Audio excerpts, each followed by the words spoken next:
अस्सलाम वालेकुम। आज मैं आपसे चिकन बोटी की रेसिपी शेयर करूंगी।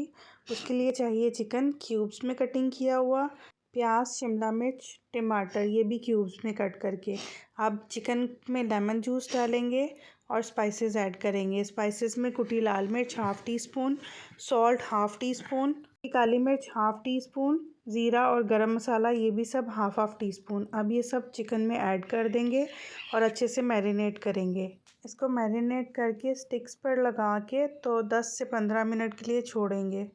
आप चिकन को मैरिनेट करके तो शाशलिक स्टिक्स लेंगे, उस पर हम पहले शिमला मिर्च लगाएंगे, चिकन बोटी लगाएंगे, इसके बाद टमाटर लगाएंगे, फिर से चिकन की बोटी लगाएंगे, प्याज लगाएंगे, अब फिर चिकन की बोटी लगाएंगे और लास्ट में शिमला मिर्च। आपकी मर्ज़ी है, आप जैसे भी एडजस्ट करना चाहें अपनी मर्ज़ी से आप इसमें चेंजेस कर सकते हैं।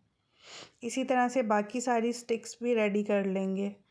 ये आप अपने बच्चों को, फैमिली सबको बना के दीजिए, बहुत इन्जॉय करेंगे, बहुत यमी और टेस्टी बनता है। अगर आपको मेरी रेसिपीज़ पसंद आए तो मेरी वीडियोज़ को लाइक कीजिए, मेरे चैनल को सब्सक्राइब कीजिए।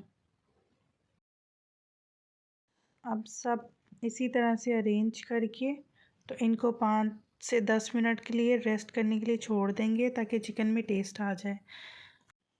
एक पैन में ऑयल लेंगे और इन स्टिक्स को इसमें फ्राई करने के लिए रखेंगे। इनको शैलो फ्राई करना है, डीप फ्राई नहीं करना। बहुत थोड़े से ऑयल में इसको फ्राई करेंगे।